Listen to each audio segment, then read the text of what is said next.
छत्तीसगढ़ के धमतरी में संविधान दिवस के कार्यक्रम के दौरान कांग्रेस में ऐसा घमासान हुआ जिसकी गूंज पूरे देश में सुनाई दे रही है। सचिन पायलट जैसे ही मंच से उतरे, कांग्रेस नेताओं के बीच जमकर भिड़ंत शुरू हो गई। धमतरी में आयोजित कार्यक्रम में कांग्रेस के सीनियर नेता देवेंद्र अजवानी ने मंच से उतरते ही मेयर टिकट में दलाली का आरोप उछाल दिया। अजवानी ने आरोप लगाया कि पार्टी के जिलाध्यक्ष शरद लोहना ने टिकट के बदले पैसों का लेन देन किया, लेकिन सचिन पायलट ने उनकी बात सुनने से इनकार कर दिया।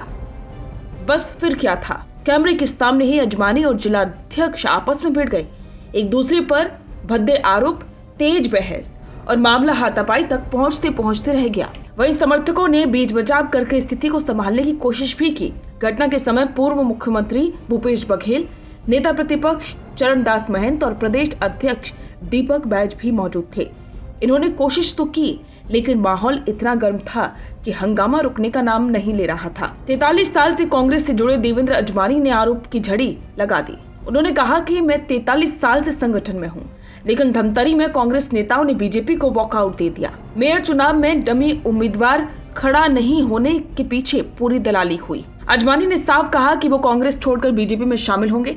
उन्होंने अपना इस्तीफा सचिन पायलट को सौंप दिया, लेकिन इसके जवाब में जिलाध्यक्ष शरद लोहना ने पलटवार किया। उन्होंने कहा कि अजवानी सनकी हैं और बीजेपी की दलाल, ये अक्सर उनके कार्यक्रमों में दिखाई देते हैं। इस बड़े हंगामे के बाद कांग्रेस ने तुरंत ही कार्रवाई करते हुए देवेंद्र अजवानी को 6 साल के लिए पार्टी से निष्कासित कर दिया। धमतरी में जिस कार्यक्रम का मकसद संगठन को मजबूत करना था, वो कांग्रेस के भीतर की दरारें और गुटबाजी को लेकर सामने आया। सवाल है कि क्या छत्तीसगढ़ कांग्रेस से नुकसान की भरपाई कर पाएगी या यह हंगामा आने वाले चुनावों में पार्टी को भारी पड़ेगा। आप सभी जानते हैं कि सचिन पायलट को छत्तीसगढ़ का प्रदेश प्रभारी नियुक्त किया गया है।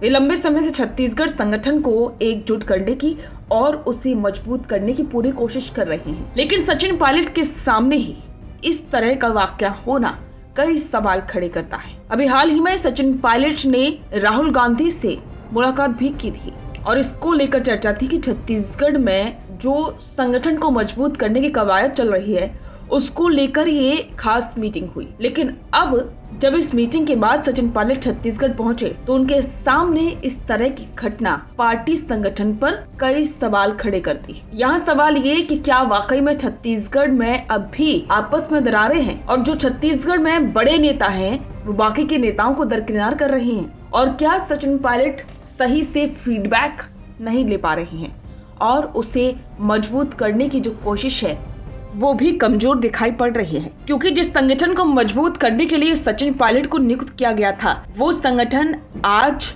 बिखरा सा नजर आया और सचिन पायलट के सामने ही इस तरह से किसी नेता का बीजेपी में शामिल होने की बात कहकर इस्तीफा सौंपना, ये भी एक बड़ा राजनीतिक संदेश है। अब देखना होगा कि इसका आगे असर क्या होगा और अब सचिन पायलट भी छत्तीसगढ़ के संगठन को लेकर और क्या डिसीजन लेने वाले हैं। बिजनेस अच्छा हो सकता है, लेकिन अगर नाम नहीं दिखा तो पहचान कैसे बनेगी? अब टेंशन छोड़िए, द फैक्ट इंडिया आपके बिजनेस को देगा वो पहचान जो पूरे राजस्थान में हर किसी तक पहुंचे। न्यूज चैनल पर विज्ञापन, पॉडकास्ट और प्रमोशन के जरिए आप सीधे 5 लाख सब्सक्राइबर और 10 करोड़ से ज्यादा व्यूज तक अपनी पहुंच बना सकते हैं। तो देर किस बात की, आज ही द फैक्ट इंडिया से जुड़िए और अपने बिजनेस को बनाइए हर घर का नाम।